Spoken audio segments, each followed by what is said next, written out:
ఆ, ఇదే కదా తాజ్ హోటల్ అంటే. యా సుబ్బు, ఇది ఓల్డ్ తాజ్ అంటారు. పక్కన ఓకేనా? కనిపిస్తుంది కదా, అది న్యూ తాజ్.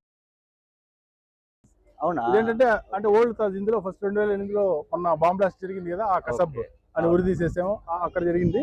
ఓకే. ఈ ఓల్డ్ తాజ్ ఏంటంటే బ్రిటిష్ కాలంలో బాగా రిచ్, బాగా బలిసిన వాళ్ళందరూ, బ్రిటిషర్స్ వాళ్ళందరూ హోటల్కి వెళ్ళి అక్కడ భోంచేసేవాళ్ళు. ఇప్పుడు కూడా హోటల్ నడుస్తుంది.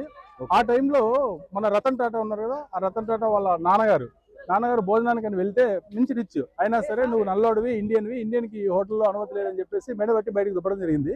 దుబ్బిన తర్వాత ఆ కసితోటి ఈ కొత్త న్యూ తాజ్ హోటల్ ని కట్టించాడు. మీరేంది హోటల్ కట్టించేది, నేను అంతకంటే హైట్ గా కట్టిస్తానని చెప్పేసి హైట్ కట్టి ఒక ఇండియన్ గా బ్రిటిషర్స్ ముందు తలెత్తుకునేటట్టు నిరూపించాడు. అందుకని ఇది న్యూ తాజ్ అంటారు, దీన్ని ఓల్డ్ తాజ్ అంటారు. ఓకే. లేదు, అప్పటికే ఇంకా బిఫోర్ 1947 ముందే అది కట్టారు. ఓకే. ఓకే. ఓకే అన్న. థ్యాంక్స్ అన్న, ఈ విషయం తెలియజెప్పినందుకు. చాలా మందికి తెలియదు. Thank you Subbu, thank you. Okay.